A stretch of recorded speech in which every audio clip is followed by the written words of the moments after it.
Alaric I was one of the most famous kings of the Visigoths, a leader whose life and decisions marked a turning point in European history, and whose figure became a symbol of the transformation of the ancient world into the Middle Ages.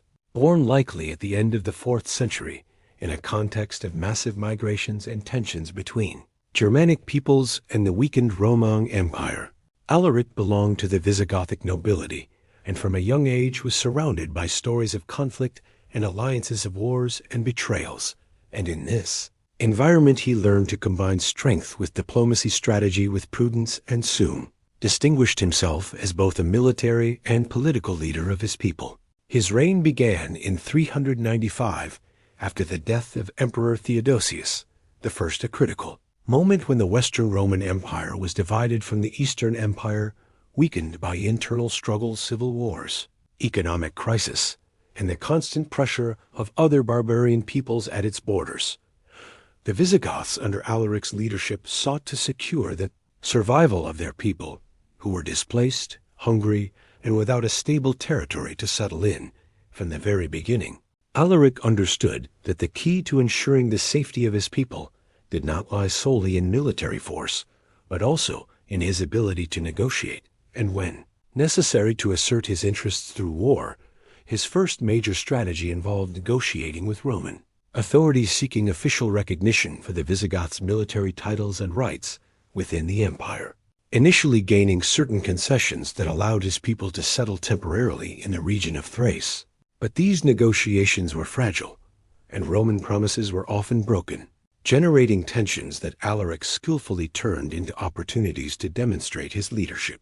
Thus he began a series of military campaigns across the Balkans, moving swiftly, carefully choosing the locations of battle, taking advantage of geography, terrain, and the weaknesses of the Roman armies, and gradually earning a reputation as a shrewd and determined commander, unlike many leaders of his time.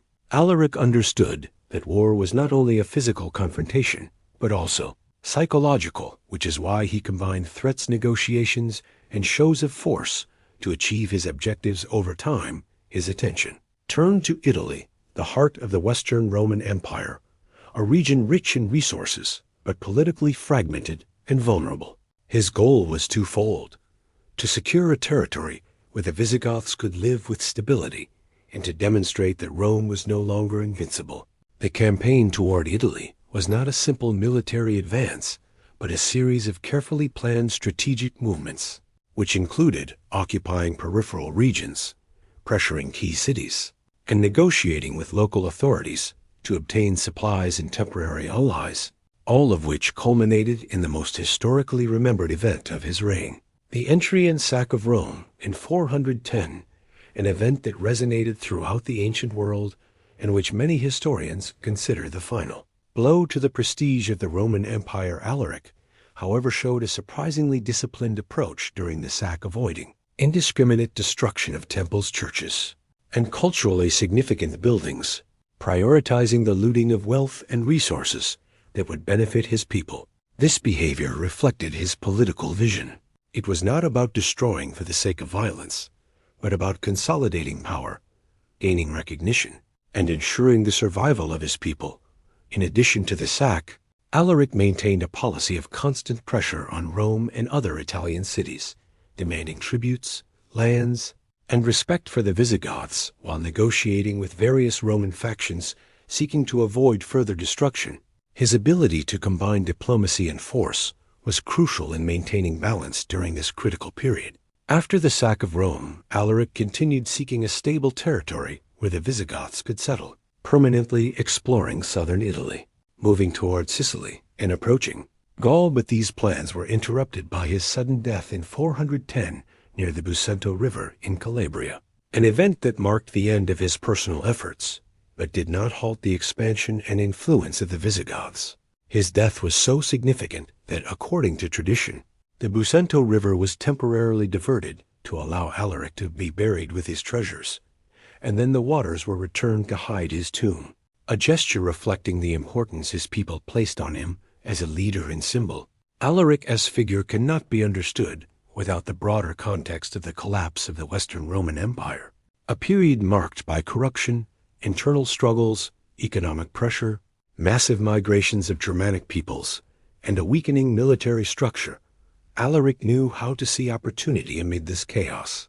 Taking advantage of power vacuums, internal disputes, and Rome's desperate need to avoid larger conflicts to position the Visigoths as a decisive actor in Western Mediterranean politics, his historical legacy is deep and multidimensional.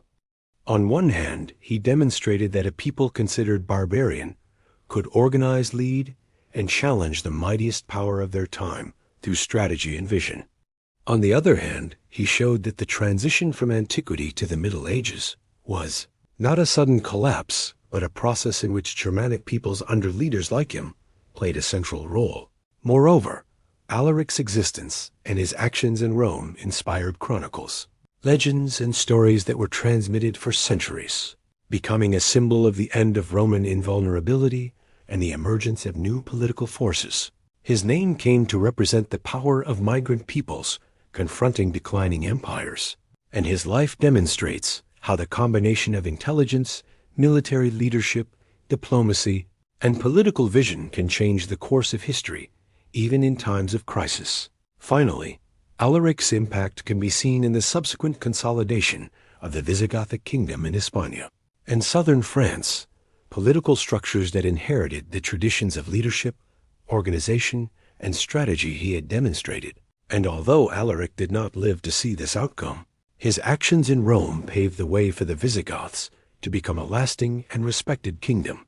Thus, Alaric I, more than a mere conqueror, stands as a visionary leader whose name symbolizes the transition from antiquity to the medieval world.